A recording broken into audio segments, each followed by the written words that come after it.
So we are going to learn about persuasive speaking. So let's talk about that. All right, so in your book they have this definition. And it says, intended to influence the attitudes, beliefs, and behavior of your audience. And I've been giving you paraphrased definitions. Inform, you stand up, you say stuff, and then you sit down. Persuade, you stand up, you say stuff, you ask for something, and then you sit down. All right, so a persuade's there to change the beliefs, attitudes, values, actions of your audience. Your book says influence rather than change, and it's probably because they want to stay away from change as a loaded term. Change, typically, we read it as we're trying to move somebody from this position towards this position. And that's not really true about persuasive speaking. Sometimes somebody's in this position, and we're speaking to them because we want to make sure they stay in that position. That's called inoculation.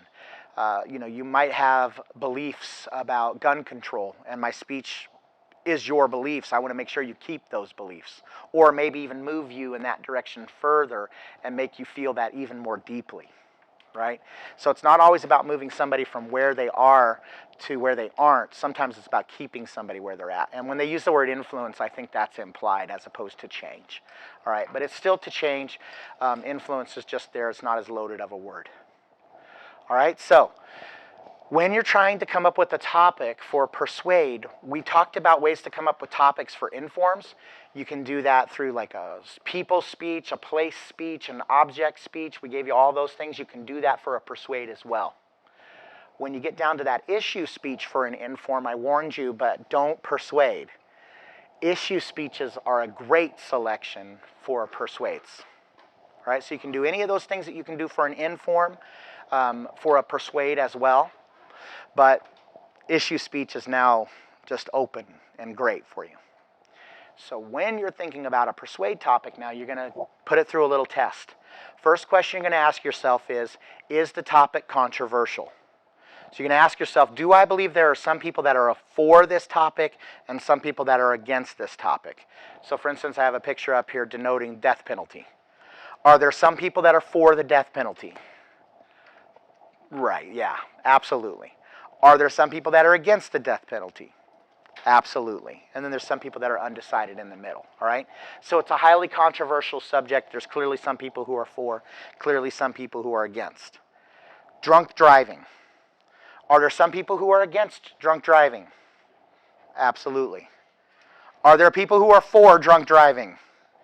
Not really, right? There are some people who do drunk driving and they do it on a regular basis. But even when they wake up on Sunday morning and they're worshiping the porcelain throne and puking in there or whatever, terrible hangover, they're saying to themselves, I should not have driven last night. That was not a good decision, all right? So it's not a polarizing issue. There's not a whole lot of people that are for or against drunk driving. With that said, drunk driving could still be a good topic if maybe you're proposing a change to our legislation and maybe saying something like, I believe that we should establish mandatory 2-year criminal jailed sentences for people on their first offense for drunk driving. So if you do it the first time, you're going to jail for 2 years. Now, is that controversial? Are there people who are going to be like, wait, that's way too harsh? And some people are like, yeah, that's a great idea. We should do that. Now we have people that are for or against the topic. So if you can locate the controversy, then it can be a great persuade. All right? Also, is it compelling? So is it novel or interesting? I call this, put this through the dinner table test. Imagine that you're sitting around the table with a bunch of friends or maybe family, and you propose some topic of conversation. Is it likely to pick up? Are people going to want to talk about that? So for instance, I had a student before, one of the best persuades I ever had in the class, and their thesis statement looked something like this.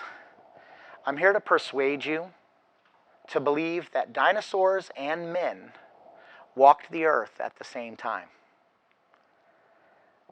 Now imagine that they give that as their thesis and suddenly their phone rings and they say, I'm so sorry, I have to take this. I can't, I'll have to talk about this some other day. And then they leave class. Would you be disappointed not to hear the rest of that speech? Probably. Now, some of you are like, yeah, but it's crazy and kooky. This ain't true, right? You're grounded in science and things, and you feel like, no way, that's true. But you'd still be interested in hearing their point of view, all right? It's a very novel and interesting topic. It's compelling. So is your topic one that you would imagine if you brought it up at the dinner table, people would want to start talking about? If so, it's probably a good topic. And then lastly, are you actually concerned with this? Do you have an area of interest in this? Because remember, you're always going to want to choose something that you can sustain your interest across the 6 to 8 weeks that it takes to research. You don't want to be bored, 3 weeks in and then hating your topic. So try to choose something that you're actually personally passionate and concerned with. One very, very interesting thing to do is to choose a topic and then deliver a speech that's actually contrary to your own point of view. So just a suggestion, it has some benefits. If you'll do that and deliver a speech that doesn't agree with your own point of view, it tends to be that you're very fair and balanced when you present, which is one thing that we're looking for in a persuade. We want it to be strong, but we want it to be fair. All right? So, is it controversial, compelling, and concerned? If so, it's probably a great topic. It does not have to be all three of these things. It could be 2 of the 3, or maybe even on a rare exception, just 1 of the 3, if it's really big on one of those 3 things. All right? But if it's all 3, it tends to be a really excellent choice for persuades. All right, next. The differences between a persuade and an informative, structurally speaking. In the inform, you're going to appeal to those who know a lot, those who know a little.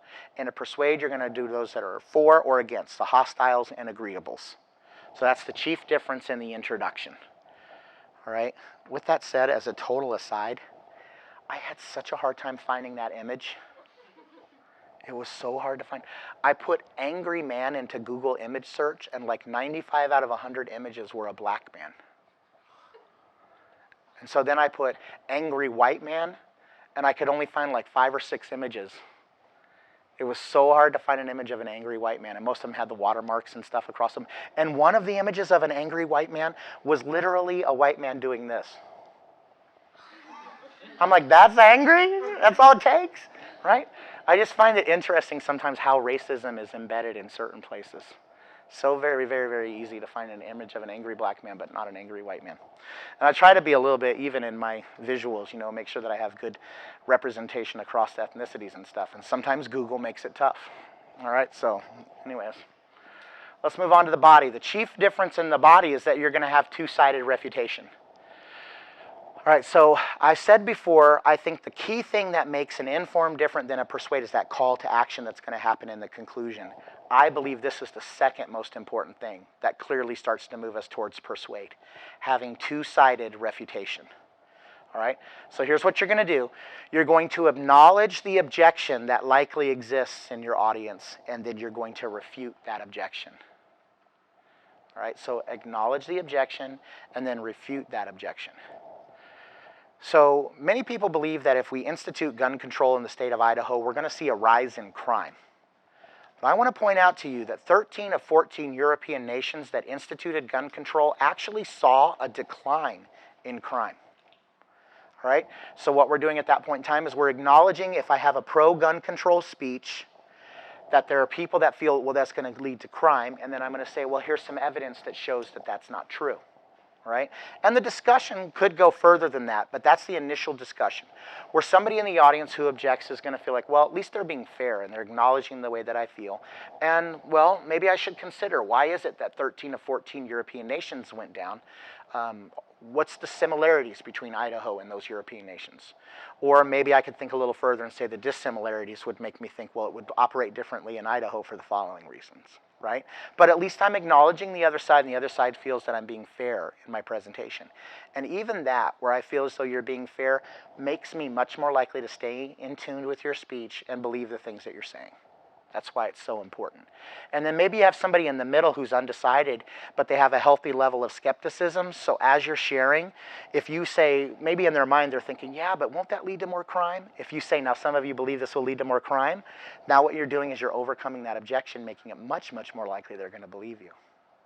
Okay, so 2-sided refutation is the new added element in the body of a persuasive.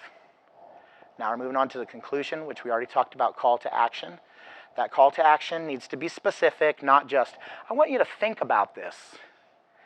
We can't measure, think about this. We can't see, think about this. We want it to be something that's tangible and something that's specific. Then it needs to be reasonable. You don't want to ask this audience, for instance, okay, so on the way out the door, I want you all to give $100 to this cause. That ain't going to happen. It's not reasonable. I doubt if any of you have $100 in your wallet, and if you do, it's because you got plans already for what you're going to do with that cash, right? So make sure that it's reasonable. And then make sure that it's today.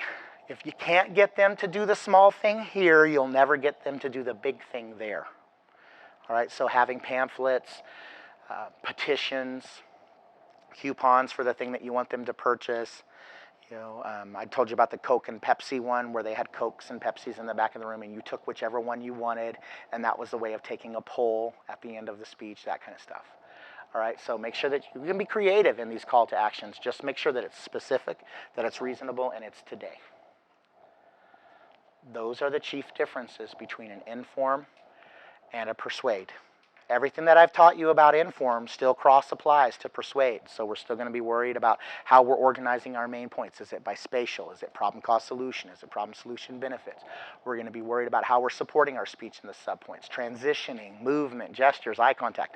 All of that stuff that I've taught still applies to a persuade. These are the things that are added. Cool? All right.